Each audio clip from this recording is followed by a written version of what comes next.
event, which we are recording for those of you that want to watch it back in future. I'm Emma Finchbeck, I'm the Chief Executive of Energy UK, and I'm speaking not as Energy UK, but on behalf of all the UK's clean energy trade associations who have put together this event with the support of the Cabinet Office and with some brilliant speakers to talk to you about what the energy sector is going to be doing in the run-up to COP26. And it's rare for us all to come together on one stage, and those of you in the sector may be aware that there's many energy trade bodies and we all represent bits of the market in different technologies. So if you'll forgive me, I'm just going to do a quick shout out to colleagues and friends from all the different associations involved, from ABDA, from the ADE, from Community Energy England, the ENA, the REA, Regen, Renewable UK, Solar Energy UK, and the Electricity Storage Network. And we're also delighted to be joined by the COP sponsors from the energy sector, National Grid, Scottish Power and SSE. And of course, I'm here on behalf of Energy UK.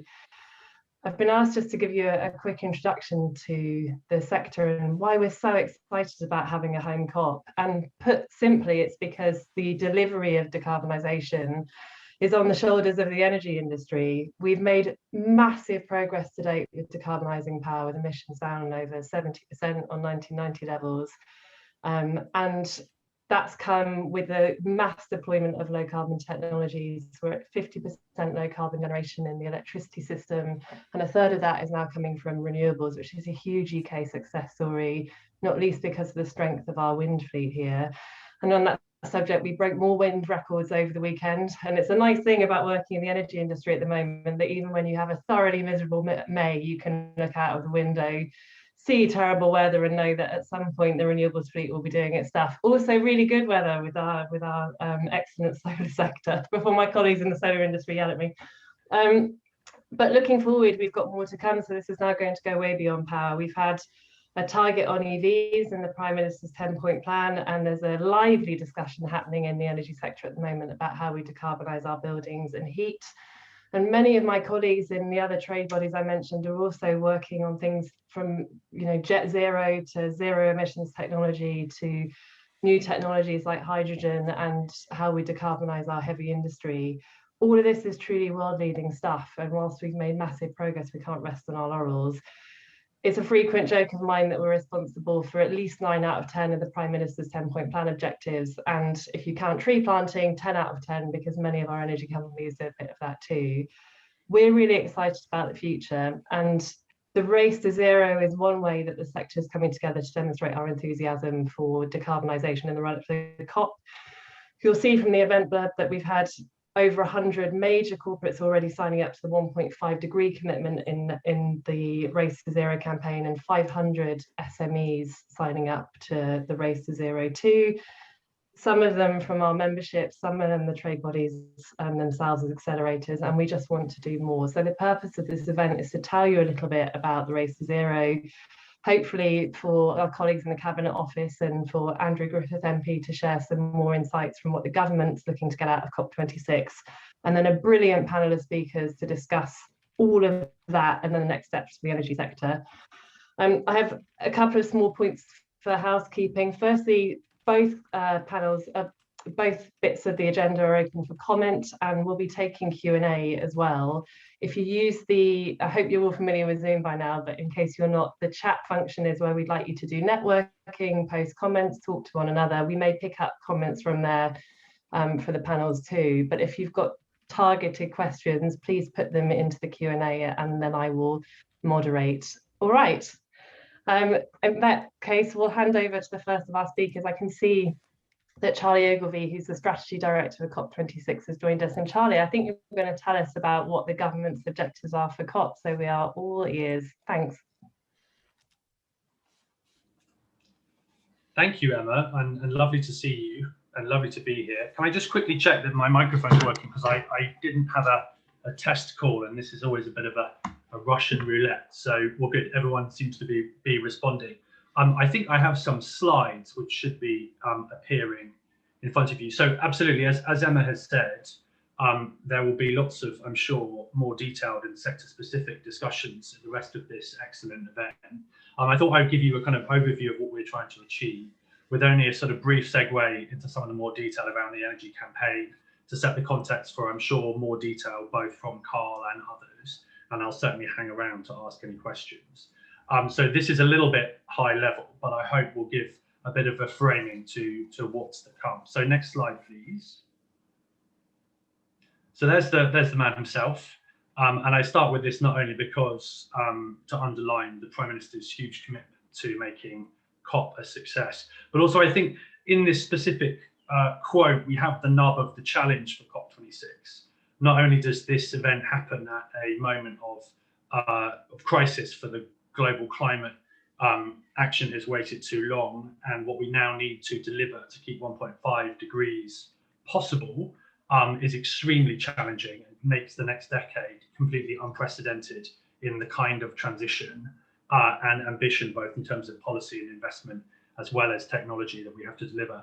But also we come at a point where we're rebuilding from COVID-19 and where the wider multilateral politics around this COP are not shaped just by climate, but also by COVID recovery, and the desire to see a fairer, greener global recovery as different countries come out of their own experience of managing the pandemic. Next slide, please. So the UK COP efforts roughly form themselves into this attractive house shape. Clearly, we have the delivery of COP26 as our overarching objective, and COP President Designate Alok Sharma, or CPD as we call him in the unit, has set out 4 key goals underneath that that objective, which I'll run through briefly on the subsequent slide. The reason for this is to give shape to what is a very wide range of issues that the world expects us to make progress on through the event itself. And clearly, outcomes across these 4 goals fall both within the negotiations and outside the negotiations. So through the 2 weeks of COP26, we will see negotiators developing texts to be agreed in one final stroke of the gavel at the closing of the last session. But we'll also see significant commitments, hopefully coming forward, both from governments and non-state actors throughout the 2 weeks, evidencing the delivery of the specifics within these 4 goals. And this is really driven by a really heavy lift from government through its diplomatic network and partnerships, working with allies, working through our embassies, and the significant resource that we have across the wider Foreign Office network now to take the COP26 campaign out to other governments, as well as the work, obviously, that we are doing directly from the unit and through Alok's diplomacy and other ministers from across government who are pitching into this effort, but also civil society and business engagement, and the role of civil society and business in driving higher ambition at COP, but also signalling their own intent to move across these 4 goals will be a very significant part of the story. So if you flick on a slide, please. So just to give you a little bit more detail on the goals, I'm going to come back to mitigation because I think it features foremost in our mind when we're thinking about the energy sector. But clearly we have, as a sort of starter for 10 COP outcome, the delivery of the NDCs, and these are the country commitments on greenhouse gas mitigation that was set up in the Paris Agreement in 2015. So the Paris Agreement asks countries to come back every 5 years with an enhanced set of country commitments, with the idea that this ratchet mechanism effectively drives global emissions down towards a pathway consistent with the Paris goal of significantly below 2 degrees and aiming for 1.5 degrees. And we're also asking countries for net zero commitments by mid-century, which is consistent with science showing us that we can reach that 1.5/ significantly below 2 degree pathway. And the idea being that if you can sort of pin down the end of the curve mid-century and then drive people down in the intervening years towards that pathway, you will effectively get the kind of cross-economy planning, both within government systems and within businesses, that allow you to deliver this extraordinary transition. I'm going to speak a bit more about coal phase out and power sector shortly. So the second goal is on adaptation. Adaptation historically within the COP has been an issue which has been raised a lot by the global south, where some of the more acute climate impacts are already being felt. And we should remind ourselves that we've already baked 1 degree of warming into the global ecosystem. So some very significant impacts are already occurring. I think the objective at this COP for the UK presidency is to elevate adaptation to genuinely being tackled on a par with mitigation within the political process. We'd like to get underway a global goal on adaptation, which focuses government systems to plan and deliver adaptation measures through public policy, but also non-state actors to make sure that they're investing in and revealing the kind of carbon risks within their business models. And clearly there is a massive call for finance to support adaptation, where arguably, and as I'm sure many of you will know, the business case for much action on mitigation is increasingly compelling. We are earlier on in that story on adaptation, so the need for financial support, particularly for developing countries and climate vulnerable communities, is enormous. So a huge lift there, much of that delivered through the negotiations, but also some standalone outcomes that we keep to pursue, like countries submitting robust adaptation plans, and so on. 3, finance, and you'll note those COP insiders that the first 3 of our goals mirror the 3 pillars of the Paris Agreement, so mitigation, adaptation, and finance. On finance, there has been this historic climate finance goal actually set up in Copenhagen over a decade ago to deliver 100 billion of annual climate finance from the developing world, from the developed world to the developing world by 2020. Clearly, we've had a massive headwind with COVID-19 and the constraints on public balance sheets that has provided. But it's very important, certainly for trust in the process, that we are seen to deliver on the 100 billion of climate finance. That's across adaptation and mitigation, much of which is delivered, for example, through the multilateral development banks. So mobilizing that, evidencing its flowing, and ensuring that those who need it have access to it is a huge priority for the COP president, and something that we're focusing on, particularly in the coming weeks in the run into the G7 finance ministerial. And finally, collaboration. Now, this is a sort of, I think, attempt to capture the spirit of the decade to come, where driving pace of change at the speed that we will need to deliver on our targets will require new ways of working, both between governments and between businesses and non-state actors, cities and regions. We will have to plan and accelerate delivery, and this will require new institutional structures and new ways of working. Within our collaboration goal, we have a series of policy campaigns, including the energy campaign, a nature campaign, and a transport campaign. And we have set up various ministerial and other groups in order to try and really prove some of the concepts and some of the new models for delivering this extraordinary decade of acceleration. But of course, before we can prove collaboration through those 4, we have to show that through this multilateral process we can collaborate. And the Paris Rulebook, which is one of the effectively the kind of T's and C's of the Paris Agreement, has yet to be finalised by the COP process, and there will be a huge amount of pressure on the UK to finalise the Paris Rulebook. And this is of particular note, probably in 2 regards. One of the key outstanding issues is around transparency. That's clearly transparency of state actors, but this scrutiny of the integrity of delivery against target setting is going to become a huge theme in the run into COP26, and I'm sure something that is already being picked up across the wider business community. Setting targets is great, net zero is great, but these have to be good targets and they have to be driving action now. Almost by definition, any target that means that you don't have to act now is not worth having. I say slightly sacrilegiously, but we are extremely focused on ensuring that target and target integrity is an outcome of COP, and the transparency portion of the Paris Agreement talks to that to a certain degree.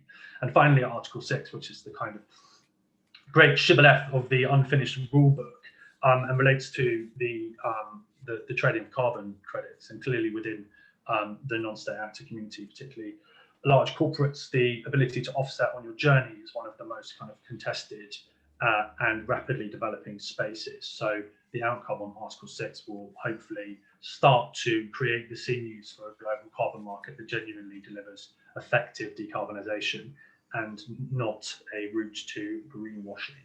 So next slide, please.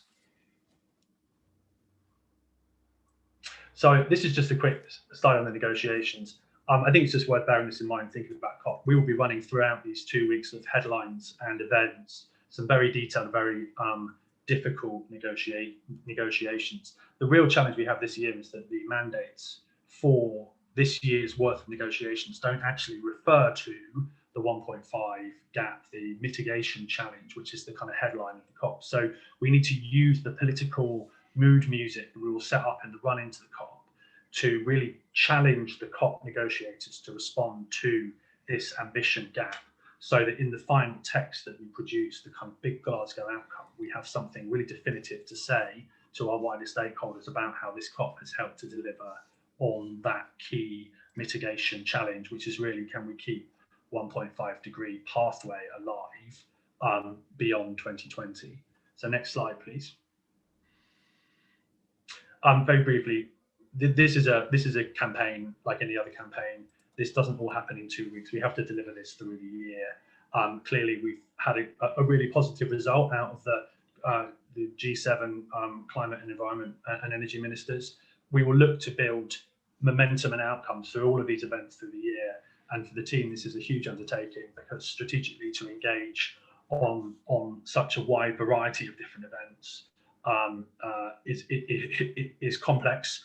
But much of this is delivered by well-coordinated non-state actors and allies and friends. So everything that everyone is doing is part of this run-in and part of this build-up. Please don't see engaging with COP as something to do in November. This is an ongoing process, and we will build 85% of our success through the year. And if we leave it till November, then we'll be in a bad place. Next slide, please. And Charlie, just before you go to the next slide, for the sake of some of our business audience who might not know what some of those acronyms mean, would you explain, not all of them, but just quickly what these are? So, for example, CHOGM and through. For those that haven't had the privilege of a COP or a CHOGM or a G7 before. Grant, I'll pull out some of the highlights here. So CHOGM is the Commonwealth Heads of Government meeting, which is a great opportunity to drive climate ambition through some of the most climate vulnerable countries coming together to issue joint statements, etc. We've got the G20 Climate and Energy Environment and Energy Ministerial. Obviously, a chance to try and roll some of those really high-level commitments made at the G7 out to the sort of next tier down in terms of the kind of wider multilateral process. The G20 will actually run in the week before COP, so it's a massive opportunity for us to shape the politics going into the COP, and that will be the sort of really big, significant moment. In fact, through the back end of September, October and November, we've got a whole series of events that will be very material to the kind of mood music as we arrive in COP. Just to pick another few things out, the IPCC report, we're expecting end of July. Now, this is going to be when the Intergovernmental Panel on Climate Change update us on the science. This report is likely to say that everything that we thought looked pretty hard is probably going to look a little bit harder, although I wouldn't want to prejudge their outcomes. So this will clearly be a moment where we will be reflecting upon the huge challenge we have to keep 1.5 alive, and perhaps girding our loins for the challenge of delivering that in the months and years ahead. We'll expect, more significant announcements at leader level through the UN General Assembly in September, and mirrored within the non-state actor and corporate world at New York Climate Week. Finally, the CBD, which is the Biodiversity COP in Kunming, which is still planned to go ahead in October. I think it will be, and as I'll come on just to explain very quickly, because I know I'm slightly running out of time, there are some really significant nature crossovers, and I think that, again, the G7 Environment and Energy statement made last week pointed to those join-ups between nature, the importance of protecting biodiversity alongside acting on climate. So the mood music through the Biodiversity COP in China, out into the G20, the pre-COP, which is a negotiations event, and finally into the COP itself, we will really see whether the momentum is rocking and rolling at the end of the year. And clearly my sort of high ambition pathway sees us building out with each of these into more and more commitments, more and more positive political pressure into a very high ambition negotiated outcome.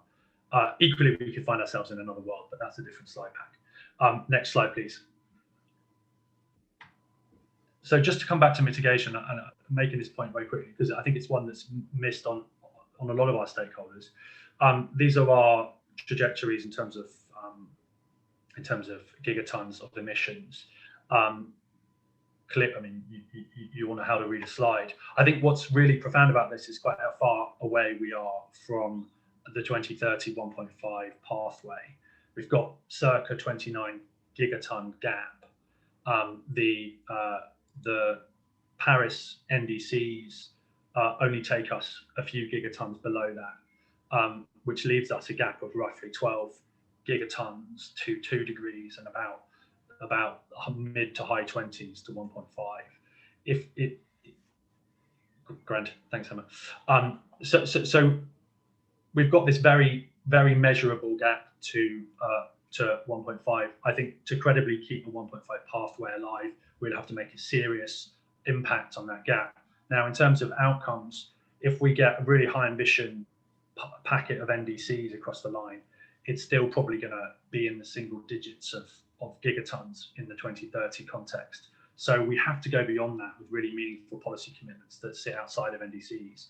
And given the timeline for delivering those gigatons, you are looking almost entirely at avoided coal, so power sector decarbonisation is the biggest lever, followed by avoided deforestation and action on short-term forcing methane. So you boil down keeping 1.5 degrees alive in the short term to basically 2030 avoided deforestation commitments, rapidly accelerating power sector decarbonisation and action on methane.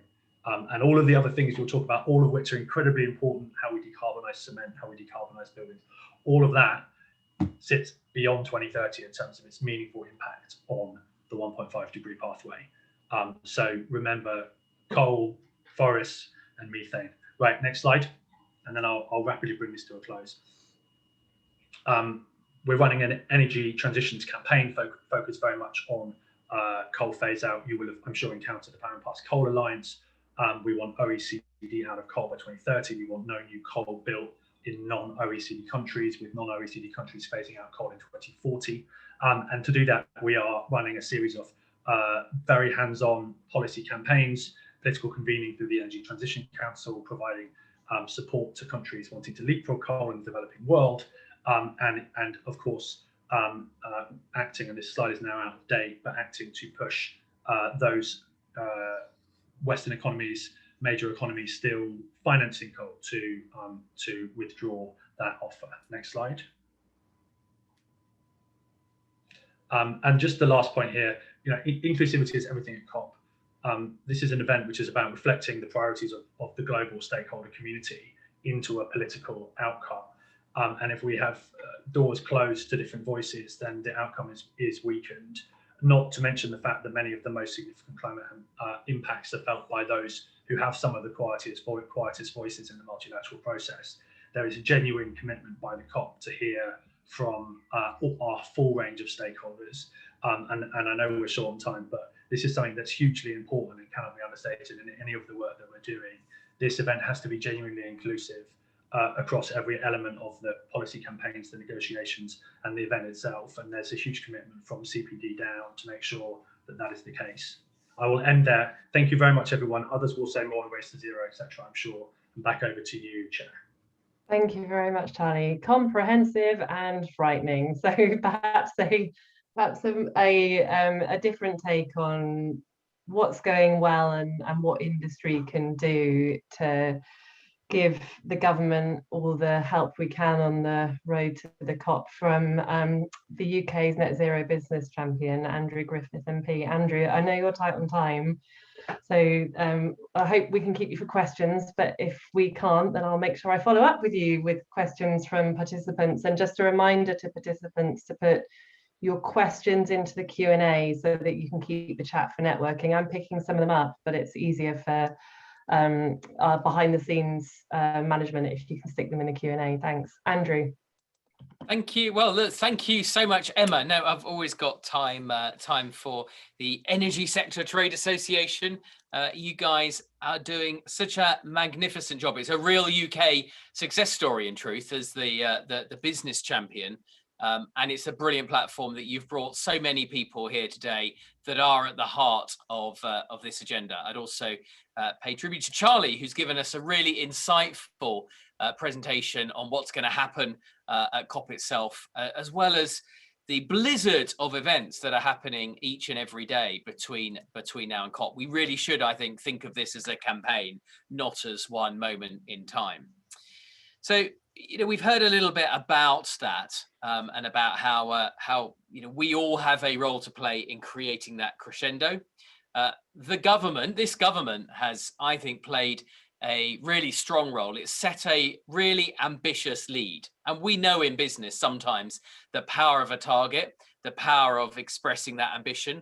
And you probably know what it is by now, but it's a 78% reduction in 1990 emission levels by 2035. And I was speaking to an audience just a few minutes ago, Emma, and they reminded me, and this must be true of so many people here today, that whilst 2035 feels like a long time, some of you will be making investment decisions right now that will be impacting on that period of time. So I get that and I understand that. And one of the roles that I have is to speak to government on your behalf in terms of all the good things that you are doing.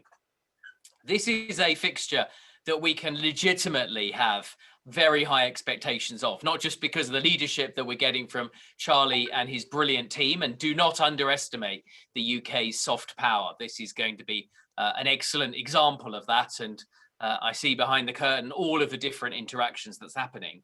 But also, we do find ourselves at a very unique moment geopolitically. So we've recently seen similarly ambitious targets from other G7 nations, the US, Japan and Canada. Collectively, that means over half of the world's economy is now represented by nations that have set a target to cut their emissions deeply over the next decade.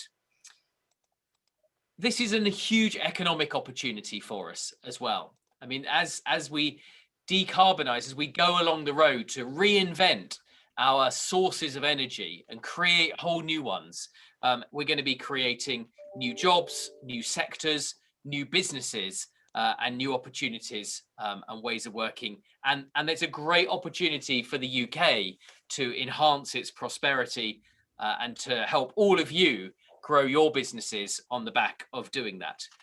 We've got the Prime Minister's ambitious 10-point plan. I'm sure you're all very familiar with that because you're working to bring very many aspects of that to life.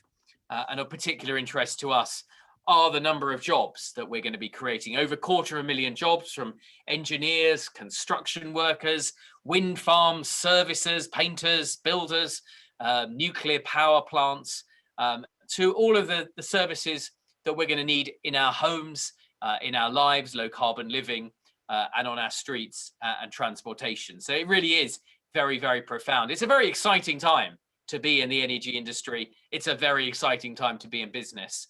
I understand there's challenges as well. And one of the things that we can try and do as government is to pave the way and smooth it with some of the investment. So only yesterday, we announced 166 million boost to generate some of these new technologies that are going to help us along the way. It's a big cross-government effort. Many of you will be familiar with the work of the Green Jobs Task Force, which is a good interaction between business and government to make sure that we're putting our resources and sketching out policy in the right areas that are going to help you. And then there is this wonderful document, the energy is disappearing, this energy white paper that, again, I suspect you live and breathe and are having, I hope, vibrant and exciting interactions with the Department of Energy about that, because within that, there really are some exciting opportunities, but it's also about sketching out the demand curve and putting as much certainty around that so that we can mobilize capital and mobilize your organizations to try and turn policy into action and action into reality and jobs and investment and economic growth. So I will keep skimming through in the interest of time. We are going to hear a little bit more from the next speaker about the Race to Zero campaign, but that is my number one ask. If you say, you know, what can we do? What can we take away? You know, I always like to think, what's our homework from today? And we have very many leading organizations who have already powered the way, no pun intended, to the Race to Zero in our midst. So this is something that is eminently doable. And we have wonderful partners. It's going to be invidious to name too many of them, but we've clearly got our COP26 sponsors, SSE, Scottish Power, and National Grid, to name but three. And I know there are many initiatives that are going on within each part of the subsector. So my number one ask really is the Race to Zero. Join it if you can. Challenge yourself if you can't, because I still think you can. And then talk about that to your supply chain. So right now I'm working with Scottish Power, the little thing behind me, the Business Climate Leader campaign. That is live now. You can go to the UK Business Climate Hub, and that is aimed at every business from the very smallest as well as the very largest. The Race to Zero is a UN accredited campaign, and it's the one that the UK government is supporting. And that's really important because the business community can show great leadership and it can inspire action from other business communities around the world. It is a race. The UK is leading the race. I want the UK to continue to lead the race, but it will also inspire action from others. And so it's a powerful force multiplier for our relatively small amount of emissions to be able to scale that across the 98% or so that doesn't come from the UK. I know, Emma, that people here today are doing great work. Yeah, they are focusing on developing capital. They have set themselves ambitious targets. Behind those, you're hiring and getting going with some of the investments, and you're partnering and I hope having a very good dialogue with the UK government. As I say, we have a huge opportunity ahead of us. I don't want to diminish or understate the size of the task. This is a reinvention. This is the start of a new industrial revolution, but it starts here with those providers of energy, and you are the front line and you have our support. The government is listening, and I look forward to hearing all of the exciting plans, to cutting ribbons aplenty, to watching diggers be rolling, and to watch you go through and continue to make brilliant successes of your businesses, and you've got government on your side. Thank you. Thank you very much, Andrew. And just in case you have to go, I'm going to cheekily suggest you've answered one of the questions in the chat already, which has come up a few times from different people around what can SMEs and supply chain companies do in terms of linking their on-the-ground business to what the government is trying to do at the COP. So those of you watching, you can see the link behind, but just to plug for your trade bodies who are who've come together for this event. Most of us are in the process or are already signed up to the Race to Zero as accelerators, and that means we can help you with your own Race to Zero applications. So if you don't follow the link there or get in touch with Andrew or the government, you can come to us as your trade bodies and we'll support you in that process. I'm going to hand over to Carl Zammit-Mempel. And Carl, I'm so sorry if I mangled your surname. As someone who's called Emma Pinchbeck, I sympathise. I forgot to ask you in the rehearsal about how to pronounce it. So if you'd like to correct it, then be my guest. But you're the energy lead for the Race to Zero campaign and here to tell everyone a bit more about exactly that.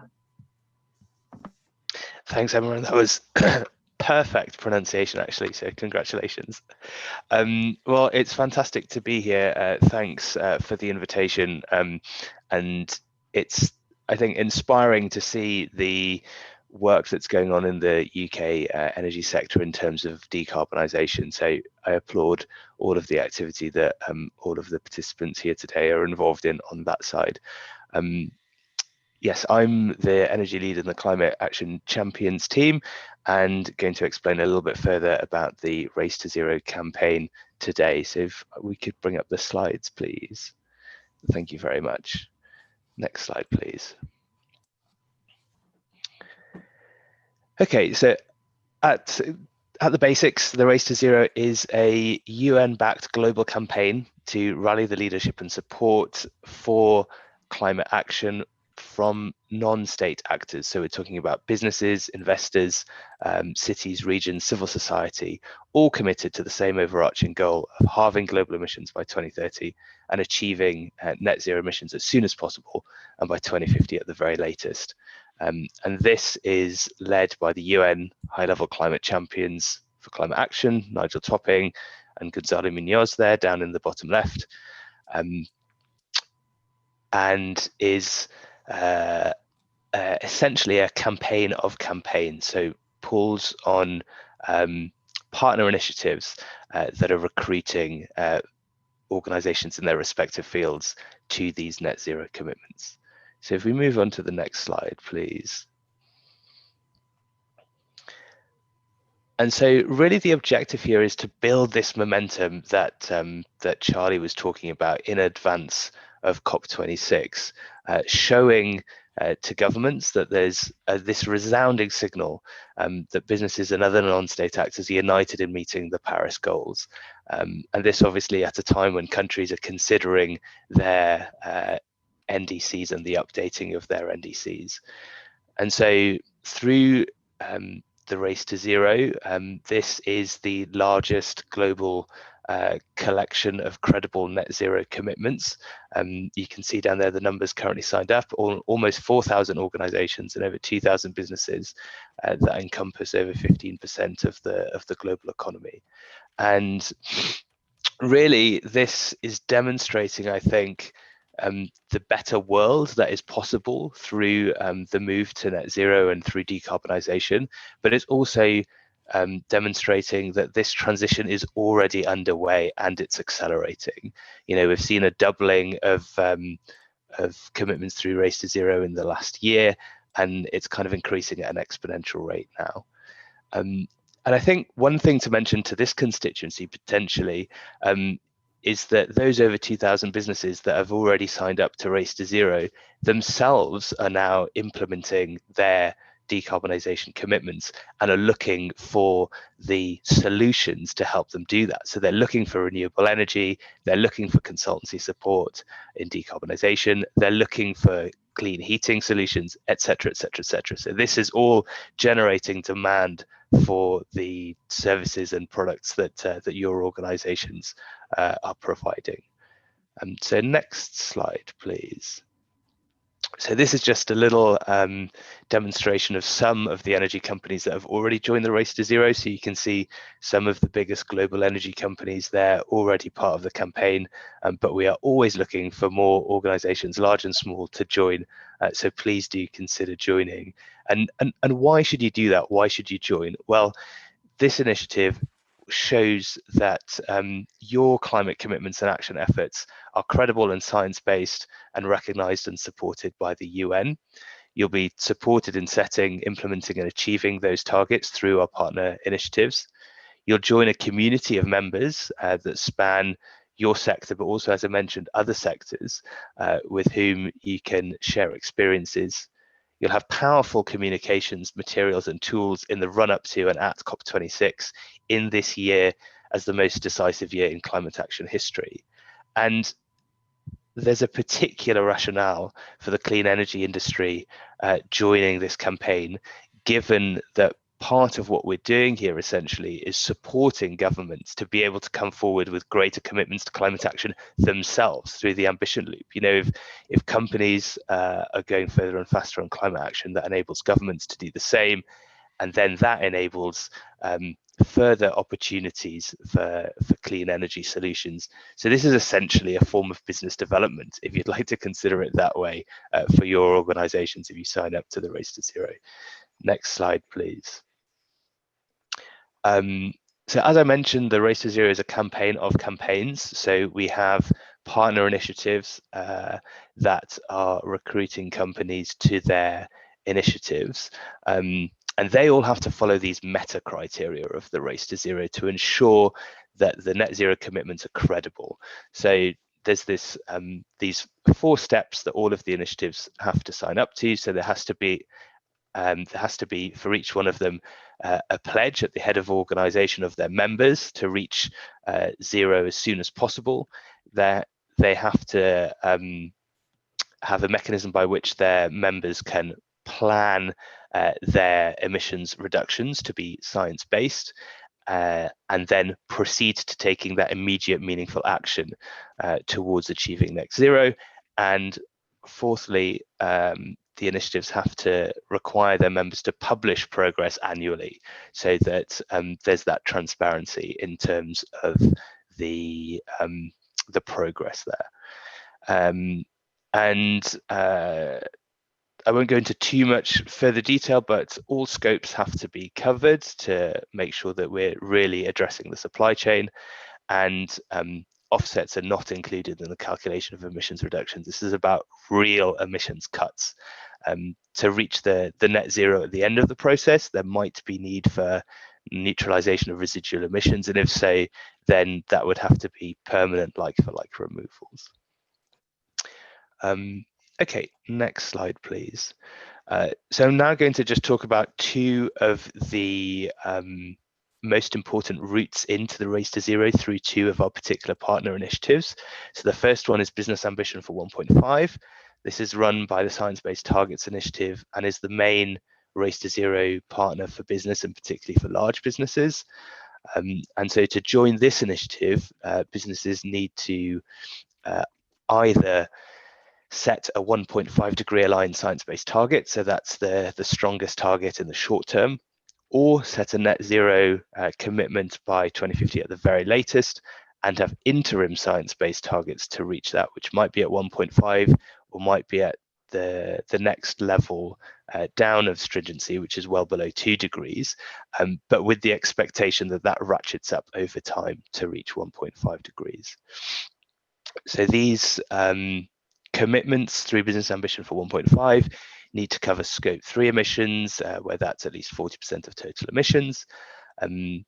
There is a specific science-based target methodology for electric utilities, but otherwise, if they're not electric utilities, companies in the sector can set absolute emissions contractions targets, whereby about a 4% reduction per year would be in line with a 1.5 degree trajectory. And there are two stages in going through and setting a science-based target. So the first is committing to setting that target. So that's the Business Ambition for 1.5 commitment letter that is mentioned at the bottom of the screen there. And then companies have a period of time in which to do their research, set those targets, have them validated by Science Based Targets Initiative and approved by the Science Based Targets Initiative. And in general, for Race to Zero, what's required is that that first stage has happened, so the commitment stage. Okay, we can move on to the next slide, and I can explain a little bit about the SME Climate Hub. So this is run by a consortium of the International Chambers of Commerce, by We Mean Business and Exponential Roadmap, and it's the main Race to Zero partner for small and medium business. So this is designed to be a somewhat simpler process for SMEs that we understand might be a little bit less resourced than the larger companies who'll be going through their science-based target process. So to join this initiative, SMEs would have to do three things: generally half greenhouse gas emission, commit to halving greenhouse gas emissions by 2030. Secondly, reaching net zero by 2050 at the very latest. And thirdly, disclosing their progress on a yearly basis. These commitments must include scope 1 and 2 and scope 3 business travel, and all scope 3 if those emissions are material and the data allows. And there's kind of a particular proviso here for companies that are fast growing and provide solutions to help avoid emissions. So that might be renewable energy suppliers or providers or others involved in clean energy technologies, such as many that might be on the call. And so there's a possibility there of companies committing to halving the intensity of emissions by 2030 rather than absolute emissions, as long as they can show that growth is aligned with a 1.5 degree ambition level. So hopefully that's been a bit of a whistle-stop tour of the race to zero and how you can get involved and how your companies can join through the different routes. I'm very happy to take questions if there are questions, but hope that as many of you as possible will be able to join us as part of Race to Zero on the road to COP26. Thank you, Carlin. And we're going to answer two process questions that are coming on the Q&A, and you can correct me if I'm wrong. One is, how do we get involved? And I suggested two routes, one through the trade bodies that are already signed up to Race to Zero, and we've got many industry members here, both SMEs and corporates, who can ask their trade bodies for help. Secondly, by going online or getting into contact with you in the Cabinet Office. And then thirdly, there's a question about science-based targets in particular, which, by the way, is an initiative I helped found. There we go, once upon a time. Congratulations. You can go online. Science-based targets have their own website. It's a separate system that you can have a look at. But again, I would imagine that you can get that on the Race to Zero pages and through Carl or through your trade bodies. Fair enough. We are recording this session as well, so any of the information that you're seeing on here, including the slides, you can access afterwards. We are very tight on time, and I want to just pick up a couple of questions to chuck at the panel, if that's all right, and then I'll hand the rest over to Merlin for our illustrious panel of industry speakers. The first is around, there's been quite a lot of questions about mitigation versus Article 6 and things like offsetting in the rule book versus finance and adaptation, and where you would like industry to concentrate its firepower if we're doing enough in any of those baskets. And that's a question really for the whole panel. We tend in industry to talk a lot about mitigation. Do you have a view on what else we could do in any of those other areas? Let's go Charlie first, because you had the most slides on it. That is a really good question. I mean, clearly for my sort of 1.5 dilemma, it's going to be power sector action on mitigation that really shapes the kind of high level success of the COP. But in order to achieve a successful negotiated outcome, we have to be making progress on everything, and everybody has to see that. So everything kind of becomes equally important at the moment before the gavel comes down at the end. I think it's harder for companies in particular to show action on some of those other priorities. I would say that telling the story about mobilizing finance into particularly emerging economies is hugely important, and already we see some great brands from the UK power sector making progress on offshore wind projects and other power transformation projects in other parts of the world. I think the more we can all hear about that, the more we can play back into the politics of the COP that this exciting activity isn't just restricted to accelerated deployment in the developing world. It's also part of a kind of wider package, and that's about mobilizing finance and investment into those countries, as well as mobilizing technology and climate solutions.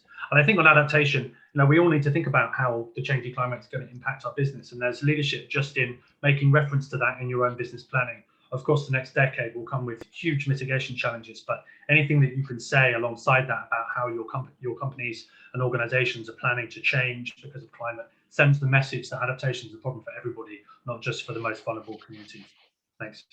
Thank you. That's comprehensive. So I'm gonna ask another quick question. And just for everyone in the audience, Carl has very kindly put the link for Race to Net Zero into the chat, so you can nick it from there. And again, we're recording this. And I'm going to bundle another load of questions together, I'm afraid. Charlie said that the focus of the COP this time is continued power sector decarbonisation, and we agree. That's where a lot of our progress in the UK has been to date, and certainly globally we need to continue with that and show leadership on it. Coal, deforestation, and methane, it's all big stuff. A lot of the questions in the chat are around SME businesses, the customer experience, and in particular heat, and arguably that's where it's on the demand side that a lot of the attention of the energy sector is now focused in the UK. Is there an argument that that's where we should be showing leadership at the COP, and not just on what we think of as the power sector traditionally? And Andrew, perhaps that's an unkind question for you. What does the whole sector contribute here? Sorry, I didn't fully catch all of that question, Emma. Sorry.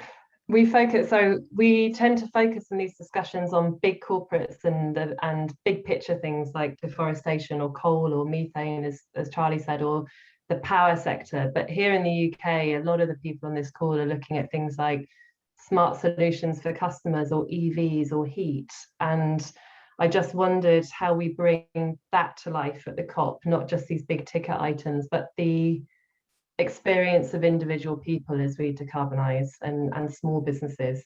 There is so much to be done in that domain, and so much that's already being done. I mean, we shouldn't lose sight. There are 6 million businesses in the UK. A handful of them are FTSE 100, big energy companies. All of the others are innovative and dynamic and entrepreneurial, and are solving this every day. Hundreds of businesses have already signed up to the Business Climate Hub to make their own ambitions. And the key things that they bring to bear are both their relationship with customers. Don't get me wrong, everyone has a great business relationship with customers, or you wouldn't be in business. But sometimes those small businesses, they can have particularly intense relationships with a sort of maybe even just a passion group of customers for a particular product. And secondly, if you add them all up cumulatively, over half of all business emissions in the UK come from really small businesses. So although it's individually small, it really compounds up. And the final point is the sort of actions they can take. Many of us would be very envious. If you're running a big organization, we know that you can be a little bit super tanker like, and to change your plant and premises can really take quite a long time. If you are a small business, many of the actions you can take are very simple and very accessible. Right now, you can pledge to make your next vehicle an EV. You can upgrade the LED lights in your shop or your warehouse or your home office. You can turn down the thermostat. You can turn off the computers at night. Those are clearly just anecdotes. There are very many things that one can do. But the good news is that for small businesses, many of the actions are very, very accessible. And through things like the Business Climate Hub, you are signing up to exactly the same commitments as the big guys. So it's a proper, participatory effort. It's not just about elites. Thank you. And I guess final comments. And I'd say this, if you look across the questions, it seems to me that there's an air of sort of tiredness creeping through or cynicism about what we can achieve. And I mentioned that because in the run up to the 2015 Paris Agreement, I said I'd eat my shoes if we got a 1.5 degree commitment on the table, or indeed a commitment at all, because that's how it felt in the January. It's been a rough year with COVID, as you've mentioned, and Charlie talked about some of the challenges. Do you feel optimistic about this process, and why? And if not, what more can we help you do? Or anything else you want to get off your chest before we let you go and hand you over to the all-star panel? And let's start with Carl. I understand that, especially in this difficult year that we've had, there's a certain sense of frustration from some people out there. But I think I really take heart from the fact that on the ground, in the real economy, this decarbonisation is happening, and the UK is a great example of that. And I think what we're trying to harness through bringing, businesses, but also the whole suite of non-state actors into the COP is to show that momentum and to show that that movement, that this is not just about the technical negotiations, important as they are. This is also about what is actually happening out there to decarbonize our economy and to move to a more prosperous, a cleaner, and a more resilient economy. Thanks. That's cheery. Charlie, any last points from you? No, I mean, we kicked off this presidency in a world with a very different leader of the free world, a very different sort of political geopolitics before COVID, and having postponed and the world has changed an awful lot. I'm actually now far more optimistic about what an extraordinary outcome we could deliver at Glasgow, given the momentum that seems to be in the kind of wider politics. And I think that is underpinned, as Carla said, by a huge amount that's been driven on the ground in the real economy. And these two things are intractably linked. They don't operate in a vacuum. And because of all of the work that's been going on, much of it by those on the call, the politicians are listening and they're seeing the opportunity, they're seeing the job creation, they're seeing the innovation, they're seeing the story that means that they can move further and faster. And I think we're in a great place in terms of building that ambition cycle. We've got to land it in 2 weeks on a bit of paper. That's going to be the challenge. And yeah, I think everybody just needs to keep pulling away, because I think actually we're in a better place than we have been for a long time. Thank you. And Andrew, last points from you. Yeah, we'll not have any lack of optimism here, please, Emma. You guys look at what's already happened on the energy mix. My own anecdote is in the last 6 months, I mean, less than 6 months really, over 30% of the FTSE 100 have signed up to Race to Zero, right? So they've put in place science-based 1.5 degree targets. Those companies, they happen to be listed in the UK, but these are companies that operate in every market around the world. And so as part of that action and activity, they will be driving that through the supply chain, coming up with new requirements, but new innovations and supporting them to do that. So that was an interesting noise. I think that was Merlin dinging a bell. Merlin having a yell, a yawn. But if they can do that and they can see a clear pathway to do that, then everybody can. So I think we should be very optimistic.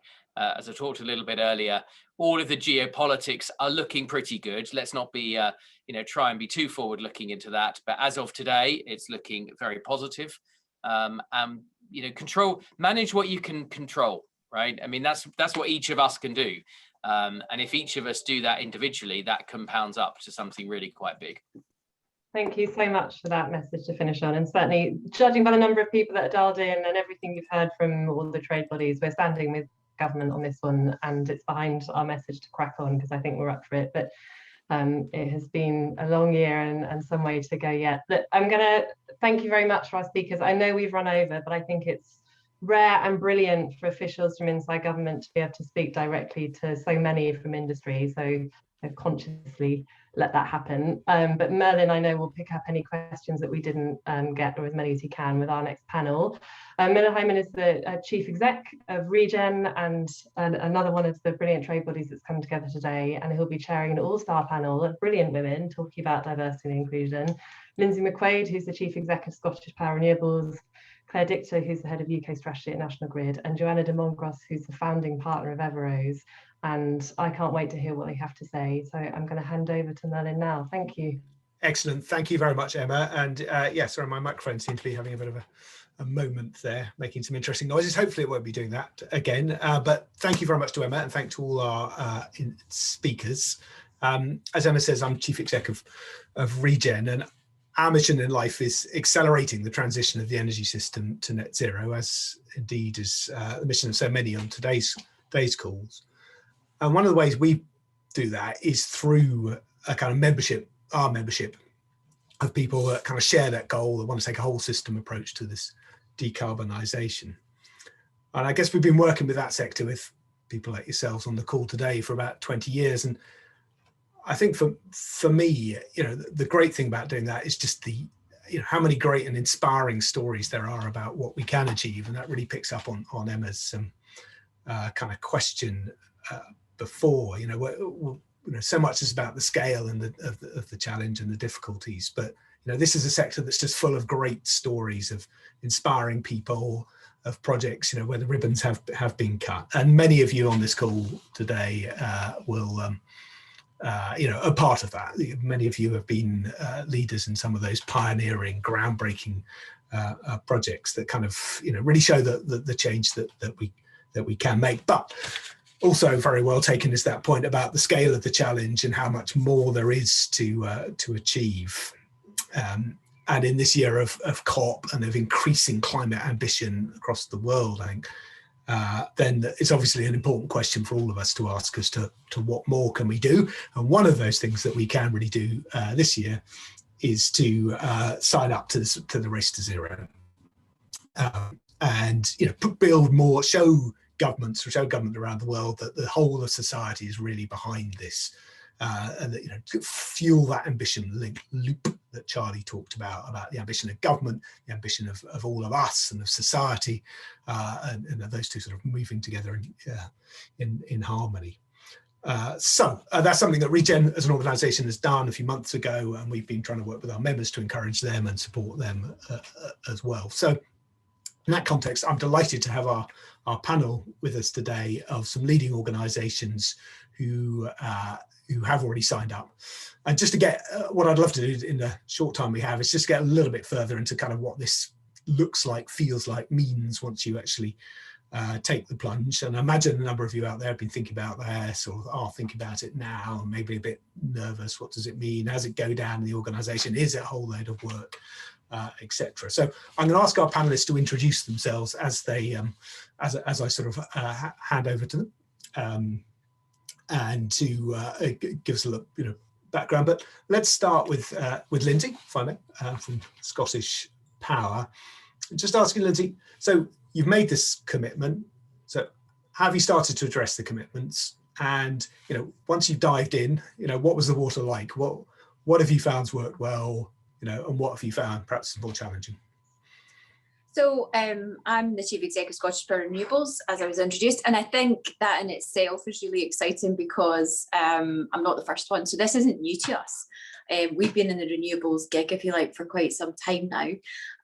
Perhaps a thorn in the side to some others as we've presented them with challenges as we've brought more and more generation to the network. And indeed, with increasing volumes of variable generation, what does that mean for the network in terms of resilience, security, flexibility, and all that? I'm sure Claire will very eloquently talk about that when she comes to do her intro. And I think what's reassuring to me, hearing what Charlie was talking about, what Andrew was talking about, and just listening to the good stories that are there and the political buy-in and support for the vision that we've got about a green recovery rather than just our recovery coming out of COVID-19. I think that there's no better time to be building on the foundation that's already there. So at Scottish Power, we've been investing in wind for over 20 years. I think some of these wind farms were built when I was a teenager, which I'm pleased to say. I'm not a teenager anymore, and they're definitely not new technology anymore either. And through working with our parent company, Iberdrola, they were one of the Race to Zero companies that were noted in the slides earlier from Carl. We're the third biggest utility globally. We've got a huge presence in a number of markets. We're present in over 40 countries. We've got over 35 gigawatts of installed renewable capacity, and we are constantly learning and innovating to make sure that we can deliver further, faster, and expand that technology range as well. So I think there's a lot of opportunity. There's challenge in how we do more, how we ensure that the right funding structures are there, the right routes to market are there, that the right opportunity to underwrite that investment is all there. But there is not a lack of opportunity. I think when I look at certainly what's going on in the UK, I've got plans to build and more than double our fleet in a quarter of the time that it's taken us to get to this point. So currently I've got about 2.5 gigawatts under operation, and I want to double that in the next 5 years. I've got a 3.7 billion piggy bank waiting to be spent, which I'm sure is delightful news to some in a post-recovery environment. And I want to make that generation capacity happen. So lots of opportunity, lots of good stuff happening in terms of innovation and integration work. I'm sure that we'll touch on that as the conversation goes on. Excellent. Okay, I'm always interested to hear in £3 billion plus pots of money. Joe, our other two panelists today are very large companies, with £3 billion pots, and a big opportunity to influence and change. As a much smaller SME organisation, I imagine you face some similar challenges as to we do at Regen when in signing up to this. So, what's been your reflection as a smaller company coming to this? Yeah, certainly we don't have the problem of a couple of billion down the sofa to spend. It's quite a different problem, and at the core of it, we have a plan. We've assessed, we've measured, we've consulted, we've drafted, and we have a scrum. We have a group of people internally, our Evero Zero Scrum, who are now the champions of delivering our own net zero program. And for us as an SME, you're quite right, it's not about what we're delivering as a product, but it gets down into the nitty-gritty of, if I'm going to go and buy a load of new PCs for the office, if I'm going to go and buy a load of new chairs, what's the embedded carbon going to be in this new equipment I'm buying, and how is that going to factor into my equations? So for us, it really has been about getting down to that nitty-gritty, but But that's not really been the most important thing. The most important thing for us has been the cultural shift within the organisation. It took about 12 months to get people's hearts and minds signed on to the net zero journey. We went through the same process, even though we're a renewable energy company. I'm sure many people go through of having some reluctance to get started. People can dismiss the topic. They can have vested interests. There can be fear in getting started. What are we getting ourselves into? How much is it going to cost? But that for us was the crucial point in getting everybody engaged with the process before we started trying to deliver the plan. The one thing that really stands out for us is that as an SME, and I'm sure this would be the same for many SMEs that would look to sign up to Race to Zero, we don't have external shareholders. And that means that we can move quickly, we can move flexibly, and we can spend money. So for us, the question around what happens on the bottom line is something that we can all get our hands around internally and actually work very easily together to deliver our net zero strategy. I think that when you look at the sheer number of SMEs, although we're all very small companies, I think collectively bringing that employee ownership, real ownership directly to the action. If you look at the aggregated impact that SMEs can have, that's really going to be a big part of that journey. You muted, Merlin. Yeah, still doing that after a year of these. Still have to be quicker on the draw, don't you? It's really helpful to understand, Joe, and the kind of experiences. Do you think there's some kind of, we're already doing this, we've been working on this, you know, in this sector, we're already deploying renewables and working on that? Why, you know, oh yeah, so why should we, absolutely. you know, is that kind of reaction you've got? Yeah, but then we that was exactly the kind of pushback that we had. And when you sit down and you do your own calculations, for Everest, we were in our baseline year, we had 115 tons, 120 tons, depending on where we draw our boundaries of carbon, and 50 to 60 of that was aviation. So, you know, once you start to have those discussions and once you look at the facts and you can start asking questions, well, maybe we could look at the way that we're selecting where we're flying to as an organisation. People start to be able to get their hands around those topics. And that, I think that's part of the engagement. And you can almost disarm that question of, but we're helping people build wind farms with, well, yeah, we are, but we're also emitting 115 tons of carbon equivalent. So definitely the planning and the measuring is a big part of this. Okay, thank you, Joe. Let's hand over to Claire, another obviously larger organisation in this space. Claire, same thought, really. You know, what have you found works well? What are you finding more challenging? So, Claire Dictor, as introduced, I look after the UK for National Grid, but National Grid operates across the UK and the northeastern US, and really at the heart of the energy transition across the big infrastructure that's really important to the achievement of net zero. So the electricity and gas networks in the UK, similar in the US, but we're also starting to kind of branch out into renewables as well. We've just announced a partnership with RWE to deliver offshore wind in the US. Your question's interesting because I don't think what has worked well and what is challenging are necessarily mutually exclusive, because I think this is really hard. If it wasn't hard, we'd all be doing it. And I think similar to Lindsay, we're in quite a privileged position at Grid where we've really got two sides to this story. So over the last few years, we really have felt like we've been world leading in the UK in terms of deployment of renewable generation and the speed at which our power grid has started to decarbonise. Like I was in the very privileged position to be responsible for optimising the electricity grid on the day that we had the first no coal day in 2017, and it was hard work getting to that point. And it felt like a massive deal at the time. And then we had all sorts of coal records being broken, which were all over the news. And now it's just normal in just a few years. And it's great that the UK is hosting COP this year so that we can really show what has been done and what's possible. But I think from a, you know, an internal national grid perspective, we've also started to go through that journey looking at our own emissions. And as Joe said, when you start looking at it, it's almost like the same as with your kind of personal contribution. You're kind of quite surprised at what is driving your organisation's carbon emissions.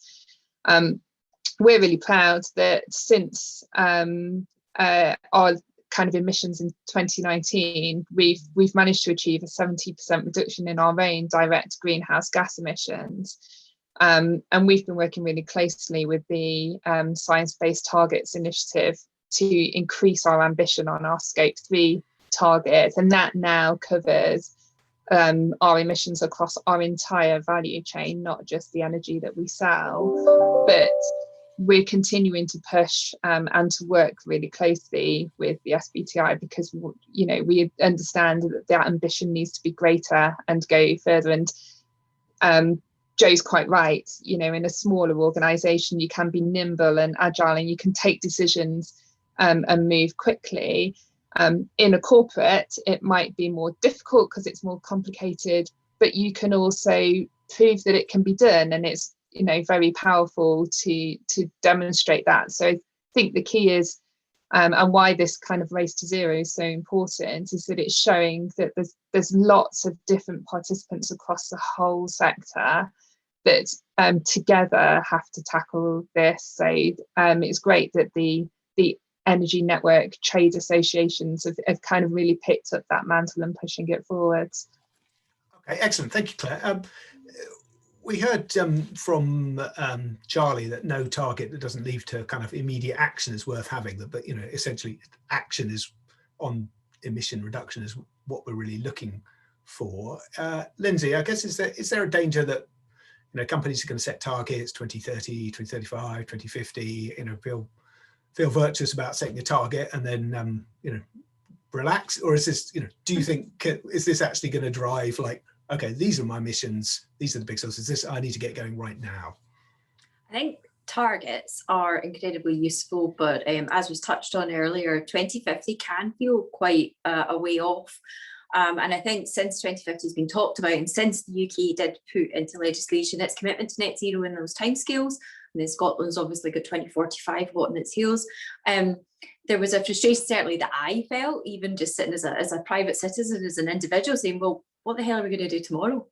You know, it is about action today. It's about what the steps we're taking. And I think other helpful milestones that we've got, you know, 40 by 40 in terms of offshore, 30 by 30 for onshore wind as well. These are all really helpful indicators. And it's interesting as well, you see 30 by 30 being pushed by industry as what they believe they can achieve, and what we, as part of the industry, what, speaking to supply chain, we can achieve. These are big targets to go for.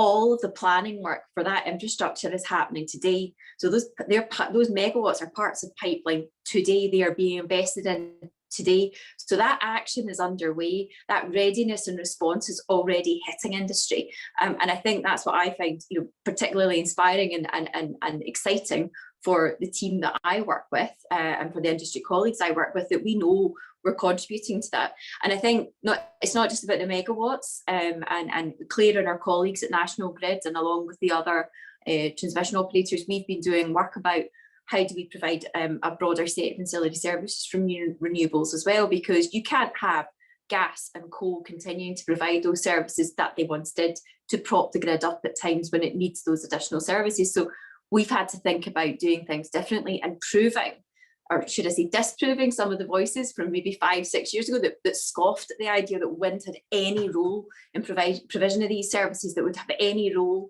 in Black Start, for example. And we are, yes, at an early stage, but we are proving that that's all possible. And that's what is super exciting for the UK. And as Claire's articulated, we are at the vanguard globally of everything that's happening. And Glasgow at COP presents a fantastic opportunity for us to talk more about that and help other countries realise the art of the possible, what can be achieved. Yeah, it's just it's all about action today for me. Excellent. Okay. So I guess, Joe, again, do you? I mean, you mentioned your 60 tons of emissions from your aviation.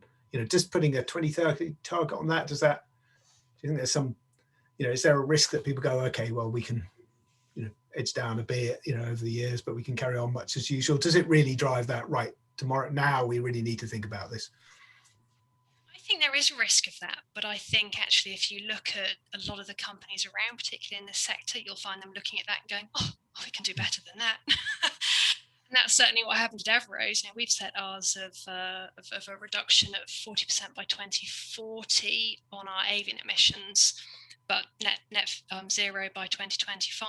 So I think it's one of the questions you asked Lindsay, and Lindsay touched on it, is about then thinking about these wider timelines. It's one of the issues with something like SBTI when you go in, you're a bit like a rabbit caught in the headlights and you don't necessarily know where to start. And it's easy to start because you can just say, well, I'll just do my 2% this year. But you really need the overall plan, and you need to weigh these things up against each other. I have a lot of calls of people that say, I'm looking at my targets. Do you think I should go and install heat pumps? You say, well, how does your priority on your electricity compare to your other emissions? And they haven't done that full calc. They haven't looked at the scenarios, and they haven't thought, well, perhaps if National Grid, if the bigger energy supply companies in the country are delivering net zero themselves anyway by a certain time frame, that might not be the best priority for me if I should be addressing something else. So I would always advocate looking at all of the areas of emissions in your plan, doing that scenario testing so that you can make really informed decisions. But I think you'll find that a lot of people are more ambitious rather than less ambitious. I don't know if I'm just an optimist. Okay.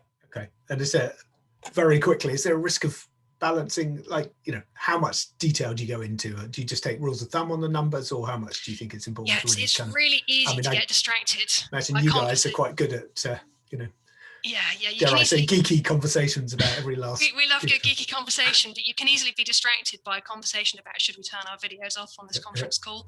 We really try and urge people to stick to the bigger topics. And again, once you've done the calculations, you can put an uncertainty factor on the others and say that falls into the noise, guys. Let's not get distracted. Okay, Claire, we've got this. You know, this is a huge global process. I mean, Charlie sort of, you know, talking to us about heads of Commonwealth and, you know, 50, 60 gigatons, and you know, for companies who are trying to think about, you know, in this year, how can they really contribute? Is there anything else? You know, there's the kind of signing up to the Race to Zero, starting to make an impact. You know, do you have a feeling of how we can really kind of add momentum as a sector, as companies, as people on this call? I think so. Raising awareness. So I think we've been surprised within National Grid whenever we've kind of talked about COP26 and carbon emissions, how many people who you would think that, you know, you work in the energy industry, so you would assume that you're kind of fairly switched on. How many people say individually, what can I do that, like, to make an impact? So just talking about it as an organization and raising awareness within the organizations is great. And I think really challenging internally on what you can do. So the point about flying, I remember a conversation probably 2, maybe 3 years ago about flying and whether we should trial carbon budgets to sit alongside our financial budgets, and everyone being very kind of like, oh, but you know, we need to fly for business. And then lo and behold, no one's flown anywhere for a year and everything has been just fine. So there is a bit about being brave and trying things and taking action. So with Charlie's sentiment, I think not sitting back and thinking those dates feel like they're ages away, actually just get on and do stuff now, because the small things all add up. Excellent. Okay, conscious of time, we're just got a few minutes left, and I know Rachel wants to make a few final comments, who's been instrumental in organising today. And so, last word to yourself, Lindsay. Just as I say, you're on the call. You're worried about the hassle. You're a bit nervous of jumping in. What would you say to reassure people? I think you want to engage. You're not alone is the first thing I would say. There are a lot of organisations, companies, households, everybody is at the beginning of their journey here. I think that there's a massive opportunity to engage with COP. I think COP in itself is stimulating a lot of discussion. Yes, we are all a bunch of energy geeks who love to be involved in these conversations, but I'm having those conversations with friends and family as well. And previously, frankly, nobody really gave a damn about where their electricity came from. Now they really do. So there is an opportunity to raise that awareness and talk about what does that mean for homes, businesses, commuting, travel. What does it mean? And questions about EVs. Speak to your energy supplier if you've got questions. Speak to companies that have gone through it. I know that chambers of commerce and other organisations are doing something similar in terms of SME promotion at a more local level. If you're looking for access, there's a lot of friends of mine that work at that level, and they've got their own organisations as well, and they're actually going for a carbon negative approach. Never mind carbon neutral. They're going right the way in and making some big changes there. So stories are out there. Risk assess your supply chain, risk assess your business model, and think about where the carbon intensity can be reduced. Go for the low-hanging fruit. It sounds dead obvious and a bit corny, but go for it. And then the harder to get stuff, there will be help and support there for you.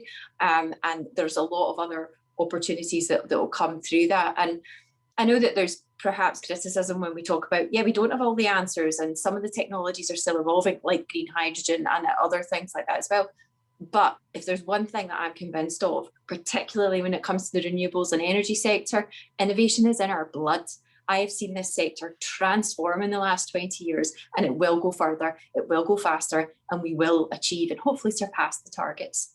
Excellent. Well, on that inspiring note and encouraging note, I think that's a great place to conclude what perhaps we sort of christened our Energy Geeks panel, given the discussion. But thank you very much for your participation, and everyone for all the questions. Hopefully we picked up on some of those kind of themes. And I'm now going to hand over to Rachel for some closing remarks. Rachel. Yeah, thanks, Malin. So thanks everyone today, and thanks to our panelists. I just wanted to say, so today, I guess, was the first step. I'm Rachel, Associate Director at Regen, and I've been seconded into Charlie's team in the COP unit. Managed to have both my bosses on the call today. So yeah, today was the first step in kind of galvanising our sector behind and in support of COP. So I was delighted to kind of bring all the trade associations together so that we can work together to kind of support us as a sector, one, to sign up to the Race to Zero, but two, to kind of really tell the story behind the jobs, the skills, the innovation, the fantastic opportunity that this net zero journey kind of presents to us as a sector. So one of the ways I'd like to do that is around a kind of Faces of the Energy Transition talking head videos in support of COP, and talking about the kind of jobs and skills that are available, and also to kind of work with you as a sector. So really keen for you to kind of reach out to me if you've got any ideas and any kind of ways that you want us to work together in the future would be great. We're thinking perhaps a kind of just some job announcement days in the run up to COP, thinking about the kind of female voices and in support of the energy transition. So there's quite a few ideas on the table, but definitely really keen to kind of galvanise us and bring us together as a sector to really get behind COP and to make it as much of a success as possible in November. And yeah, today was a great example of being able to kind of pull the strings with the trade associations, with the sector, and within government as well. So I hope to be able to kind of leverage that position a bit further. So yeah, thanks everyone for coming. I've really enjoyed it. Emma, I didn't know if you wanted to come back in at the end, but yeah, so that's kind of where I'm at today. Thank you. I think thanks to everyone for joining. I'm really pleased to see we've had a crowd of several hundred online, which I think tells you about the calibre of our speakers and how interested the sector is in hearing from the Cabinet Office and from government, and we should definitely do more of that. And my thanks to colleagues in all of the other trade bodies who've been involved in this event and for putting with my chairing And again, a reminder to everyone watching this, we represent you to government, and we'll work with government in the run up to the COP, but also on things like the heating building strategy, which I see people have been asking lots of questions about. So do get involved with your trade bodies, and we'll do all we can to support you in the run up to COP. And I think I echo everyone's positive sentiments. I realise it has been a tricky year, but it's been so exciting too, and we're on the front lines of this change, so there's every reason to be optimistic about all of the things we have to do the rest of this year and beyond. And just get in touch with us if you want to get more involved. Anyway, thank you very much, Rachel. We look forward to doing more with you, and we'll stand with the government in trying to make the COP as successful as possible.